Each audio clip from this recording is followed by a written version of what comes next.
Hey, everybody, it's Mike. I'm just doing another message for the podcast today. And I wanted to talk about what we discussed last night at my Celebrate Recovery meeting. They did a lesson last night, so it was not a testimony by somebody, which actually that brings up a good point. I do have a testimony of somebody this week, hopefully on Thursday. My friend Melissa is going to be doing a testimony for me on the podcast of how she met God and how she met Jesus by going through some struggles that she had with some drug use and some opiate use and some painkiller use and just working her way through that process and how she came to find love with Jesus and God and acceptance and forgiveness and everything. So that'll be something to watch out for later this week. It'll be right after Christmas. And but what I want to talk to you about was what we talked about last night. Was they were talking about 7 reasons why um, people typically get stuck with their recovery in their step programs when they work their step programs.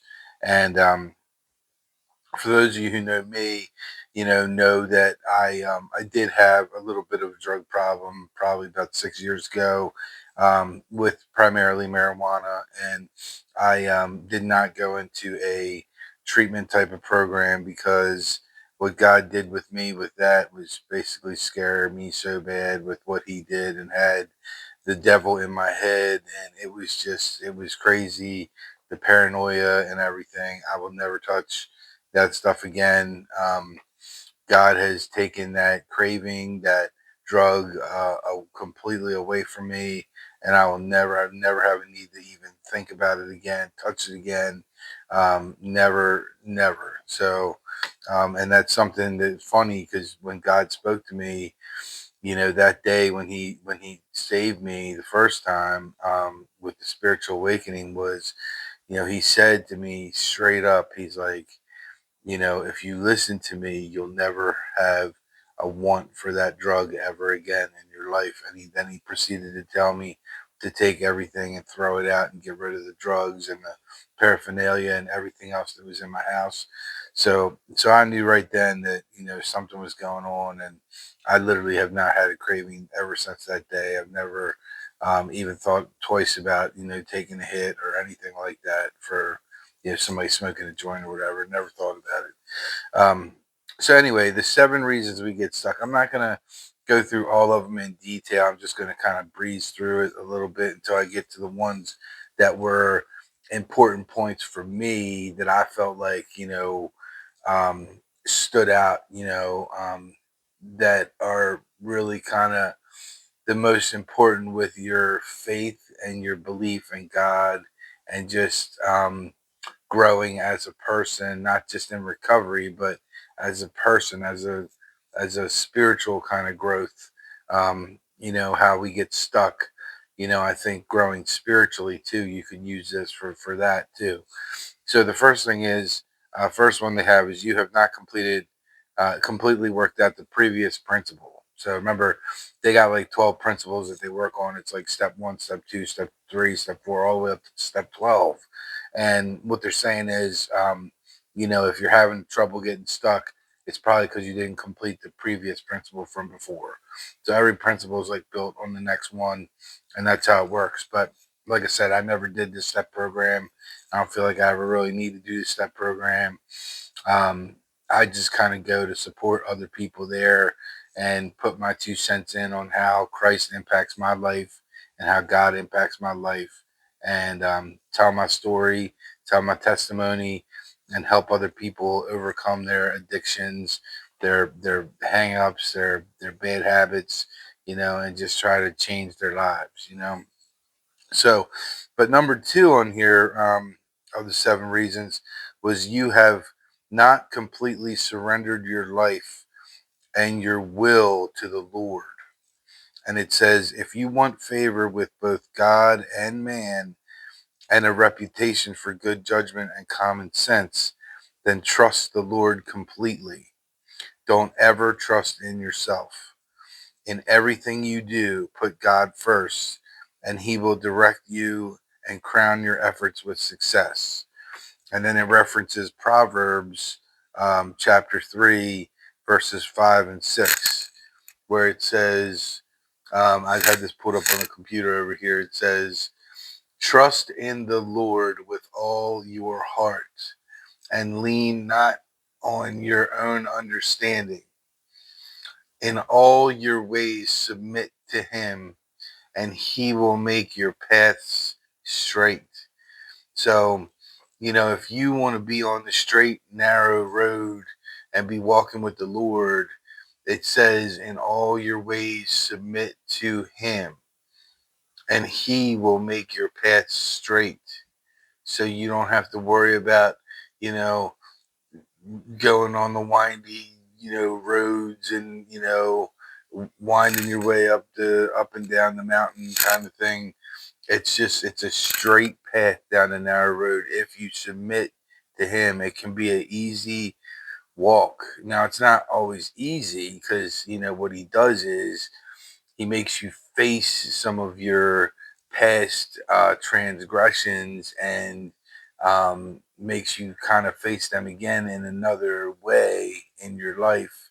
And things will happen and you'll have to deal with them, and it's a test to see if you've grown from what you've been taught to learn how to deal with the situation a little bit better this time, that you're more, call it, spiritually mature, because when you walk with Jesus and you walk with God, He's teaching you along the way the whole time how to become more spiritually mature and more spiritually um, grown up, we'll just say, but trust in the Lord with all your heart and lean not on your own understanding.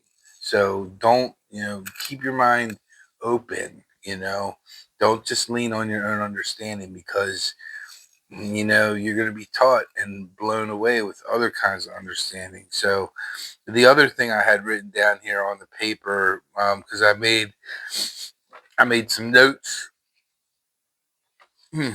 on the paper, was we aren't in control. We aren't in control at all. And I think it's important that, when you, even before you submit your will to God, and you submit your life to God, I think you need to understand fully. And what helps you submit your will, I think, is understanding that you are not in control. Like, literally, you're not in control over anything that happens to you, anything in life that gets thrown your way, curveballs,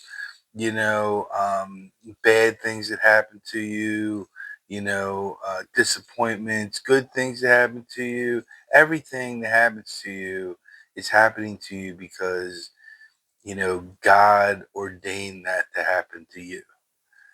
Good things, bad things, and all in between things. You're getting your karma back for the seeds that you've sown over the past several years. Were you laying down good seed, or were you laying down bad seed? Were you treating people the right way and doing the right thing and giving back and helping others? Or were you saying, screw others? I'm all about myself. I want my own money. I want my own this. I want my own that. And everybody else has to just get their own stuff too. And, I say that with like a grain of salt, but I say that with some truth to it, because that is literally the type of person that I was. I was like that, where, I wanted it all, and I didn't care what other people had. I cared about me, and I wanted it all. And I wanted to be the man, and I wanted to have all the money, and I wanted to have all the number one stats, like that's what was important to me. And, that my life has completely, now that I've been walking with Jesus and walking with God and submitting myself over to Him every single day I say to Him, show me the way, show me your way, show me the way you want me to live my life today for you and for the kingdom? And what can I do to help you? You know, what can I do to serve you? You know, what can I do to make you proud of me today? You know, and I think if you approach each day with that attitude of serving God and allowing Him to inject His wisdom into you, um, and show you some pretty cool stuff, you know, along your walk and along your journey. It just makes for an awesome, like, partnership, you know, stewardship, you know, whatever you want to call it, you know. He is the one that is the master, and he is the one that makes the decisions. And you know, if you think about it like that, it actually takes, you know, it takes a lot of stress out of your life too, because, you know, you don't have to be the one to make those big decisions on your own. You know, you got him now. So, you know, once you start walking with him, you start submitting your will to him, and you start turning it over to him every single day, you know, now you got him as an advocate, you know, to kind of talk to kind of help point you in the right direction. When you have those, you know, big things in life that come up, the big decisions, you know, should I marry her? Is she the right person for me or not? You know, should I buy the house or should I wait? You know, should we stay in this house or should we sell it? You know, those are big decisions. You know, what should I put away all this money in retirement or should I not? You know, um, should we have kids or should we not have kids? You know, I mean, these are all discussions that you need to be including God in on, because He's going to give you the insight and the wisdom and the blessing, and His just ultimate say so over your life. You know what you should do and what you shouldn't do, and He is in control. We are not in control. He is in 100% control. You know, and like I said, every day, every single day, you know, it's said in recovery that you need to submit your life to God once. And I kind of equate that to when you get baptized, you know, when you basically, you know, dip down in the water and you die. You completely just die and shed your old life for your new life, which you become born again when you come back up out of the water, you know, and now you have your new life, your life in Christ, your life with God, your eternal life with Him. And you get to live this life, this new life, you know, where you've been born again, completely born again. And with all your wisdom and all your knowledge and all the stuff that you had of your former life, but you get to take that into your new life and make your new life better and make your new life with God better. You know, so that's when you know, submit your life to God is like, say, during baptism, when you die, when you physically, you know, you die, you know, to your old self. And then you're born again into your new self. And then what happens is every single day you need to submit your will, which is different. You need to submit your will and over to God and say, tell me what you need me to do for you today. Show me your way, you know. Show me the way you want me to live my life, what you want me to do, what you want me to say. You know, put the right people in my life today, you know, whether it's through emails or phone calls or text messages or Facebook direct messengers or whatever, or just running into them at the grocery store or at the convenience store or at the gas station or at, you know, out running around at the bank or whatever. Like, just put the right people in my path that you want me to interact with, and give me the wisdom on what you want me to say and how you want me to do with these people. and try to bring these people back to God and back to the kingdom and back to Christ, in any way, that you can. And, to me, that's what he tries to tell me every day is like, just keep your eyes open, keep your ears open, and keep searching for opportunities where you see them. They're right in front of you every day, and you see opportunity and take advantage of the opportunity and seize the opportunity to help somebody else. You know, maybe it's just some guy walking down the street with a big old bag on his back where you can tell, like, he's not camping, he's not camping. And he probably doesn't want to be walking because it's like 26 degrees outside.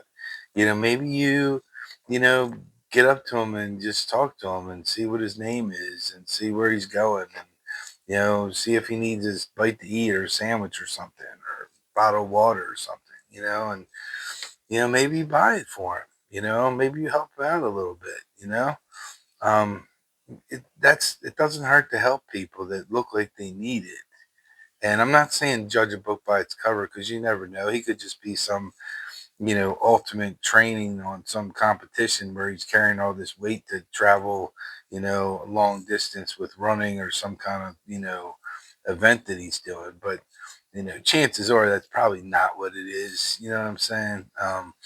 So, that's just kind of that. But that was the step two where most people get stuck is they have not completely surrendered themselves and their life over to the Lord. And it's because, I don't think they understand that when they do that, that He's going to put them on a path that is completely straight and perfect and narrow for them to get to the right gate. He wants to get to the narrow gate, not the broad gate. Everybody goes to the broad gate, and that leads to death and hell and everywhere else. So let's see. Number three, you have not accepted Jesus' work on the cross for your forgiveness.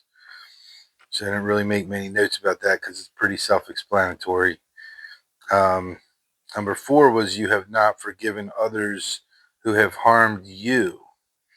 So I thought this was important, but I didn't really make too many notes on here um, because, again, it's pretty self-explanatory. We are called as Christians to help forgive people who have wronged us, you know, people who have harmed us, people who have said things about us behind our backs, people who have done things deliberately to hurt us in some way, shape, or form, whether that be physically, emotionally, spiritually, financially, whatever the case may be, we need to forgive these people. And it's not saying that we need to forget what they did. And it's not saying that we need to remain friends with these people and we need to go and have dinner with them and everything else. It's not saying that. It's just saying we need to forgive these people. And so what I always do is I forgive them, I pray for them, and I pray, that they realize the error of their ways and it's not too late, and too late is, when you wait too long and you mess with the wrong person, God has a way of humbling you himself. And the difference is, if you wait that long because you're too stubborn and you're too bullheaded to admit when you're wrong and to say you're sorry and to move on and to close things and not have animosity to other people, you know, um, God has a way of humbling you, and He can take everything from you. Just snapping His fingers, man. Everything you have can just fall to complete crap. Everything. Your house, your cars, your money, your business, your reputation, your pride, your ego. I mean, He can destroy everything. and knock you down to nothing and then start over. That's where the humbling starts, is where you fall all the way down and you have to start over again. And I just pray that people, when they do me wrong, that they understand, number one, that they should apologize for what they're doing. Like, I really hope and pray that they do. But I've already accepted the apology, even if they don't, because that's just the way I am. But I just pray that they realize, that there's certain people in this world that you shouldn't mess with, and hopefully you figure that out before it's too late for you. Um, and then here, number 5 was, you are afraid of the risk in managing the necessary change. So that's interesting. So you're afraid of the risk of making the necessary change. So it says, fear not, for I am with you. Do not be dismayed. I will strengthen you. I will help you. I will uphold you with my victorious right hand. And that was Isaiah chapter 41, verse 10. And then it had one more verse, which was, that is why we can say without any doubt or fear, the Lord is my helper, and I am not afraid of anything that mere man can do to me. And that was Hebrews chapter 13, verse 6. And that is so true.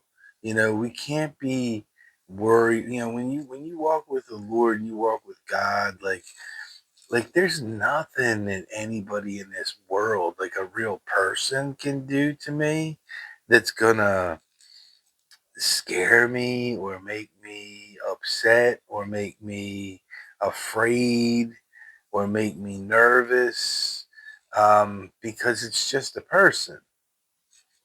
I mean, I got God, right? So why am I worried about what a little person has to say, especially if they are a little person? It's like, why let that stuff bother you? So, some things we discussed in there were setting personal boundaries and sticking to them. So, if you wouldn't let a certain person do certain things to you, then why would you let another person do things to you? So, setting those boundaries and making them consistent with everyone that you interact with. Um, and then also, sometimes even changing your friend groups and changing the people that you associate with. And this is a big one. This is a big one, because as you become more spiritually mature, as a person, you don't want to be hanging around the people who are not on the same level as you, in terms of your behavior, in terms of your values, in terms of your character. And I'm not sitting here saying I'm better than everybody else, but I am better than some people, and I'm not going to dumb myself down and adjust my behavior so I can fit in with the crowd. Like, that's what a teenager does because of peer pressure, and they want to be cool. So, everybody's doing drugs. So they say, well, I'm going to do drugs too because everybody else is doing it.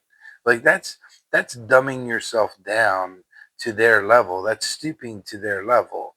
And instead of keeping yourself held to a higher standard of where you should be. And that's a classic example of it, but it happens with adults too. And as you grow spiritually with God, you will start to see a natural disconnect of people that you used to be around and used to want to talk to, and now all of a sudden you really don't have that much in common with them anymore. And it's because of the values that aren't there anymore. You don't share the same values. You don't share the same goals. You don't share the same visions. You don't share the same dreams. You don't share the same hopes. You just don't have the same things in common with them. So, you are the company that you keep. And you've heard that before, probably from your parents or your grandparents, but it's the truth. You are the company you keep. So if you hang out with a bunch of people who are sitting on the corner smoking drugs and doing whatever, and you're even if you're not the one doing it, people are going to think that you're doing it because that's the group that you associate with, versus if you associate with the people who are always going to Bible study, who are always doing good things for the community, who are always giving back, who are not doing drugs, who are not drinking, who are not smoking, who are not, doing any kind of illegal activities, or even questionable legal activities. Just because it's legal doesn't mean it's not a sin. Think about that one. That's pretty big. Just because it's legal doesn't mean it's not a sin, right? I mean, you can get divorced. You can get divorced, but is that a sin? Is adultery a sin? I mean, that's all I'm saying. Like, there's legal things, and then there is, and I'll throw this one out there, but like look at gay marriage, you know and it's nothing against gay people. I got a lot of people that are gay that I'm friends with, but when they get married, just because it's legal to get married, does that mean it's not a sin? I don't. I mean, that's the area. That's that gray area. You know. And until you get closer to God, and until you grow spiritually, you won't know the answers to those questions until you hear it right from him, and you hear it from him when he speaks to you. He'll speak to you in the Bible when you read it, like we saw yesterday, how he spoke to me in the Bible. And, you know, there was one thing about this changing your friend groups that stood out to me. This was in actually step 7, or the seventh thing that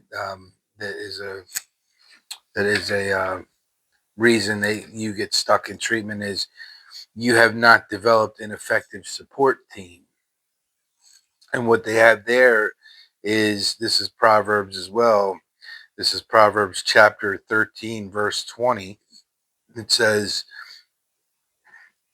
"Be with wise men and become wise. Be with evil men and become evil." Again, it's back to the company you keep. If you don't want to become an evil person, well, then you need to stay away from evil people. And, there's basically, two types of people in this world. There are good people and there are evil people. There's really no in between. A lot of the evil people will try to tell you there's in between because they don't want to admit that they're evil. But you're either good or you're evil. There's no like doubt, right? And it's the same thing with God. Like, you're either on team God, you're with team God, like every day of your life, and you're with him and you're for him and you love him, or you don't. There's no in between. There's no, well, I go to church on Sundays and I love God on Sundays, except at 1 o'clock because that's when kickoff is for the NFL. So as long as we go early, then I'm with God in the morning. Like there is none of that. No, you're either with Him all the time or you're not. You're either good or you're evil. It's black and white. It's black and white. There's no there's no doubt about it. And I want to be with wise men because I want to become wise. So in my Bible studies, I got some older people in there that are older than me. Why? Because older people have wisdom. They have lived longer lives than I have. They have experienced more in life than I have.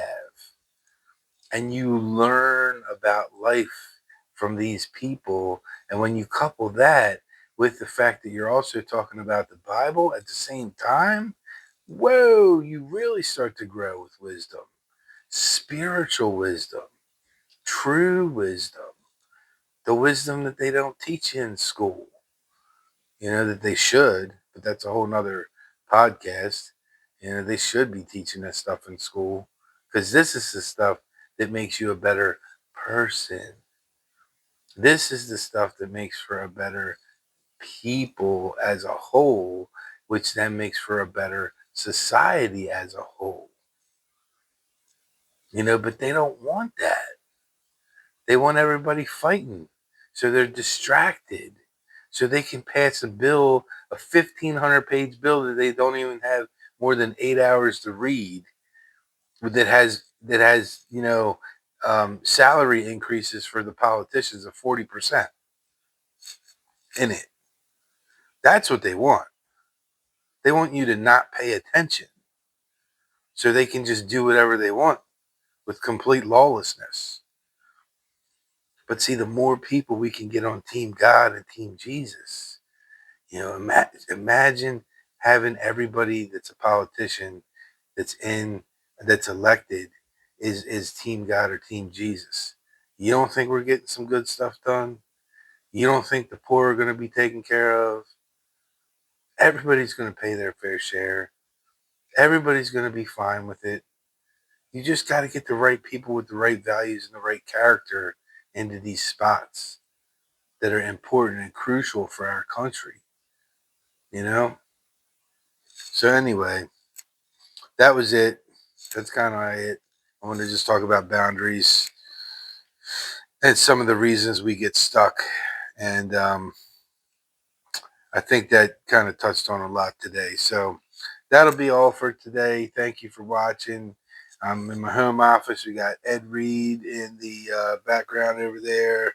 Over there, I got my Ravens jersey on. I got my Ravens hat on because today is a super huge day. We were playing the Steelers, and today is going to determine who's going to win the division. So I believe it's 4:30. So be ready. It's going down today. All right. Hope y'all had fun watching it. Like it, comment, share, and it'll be on my Facebook page, Mike's Ministries. It'll be on my YouTube page, Is Jesus Real?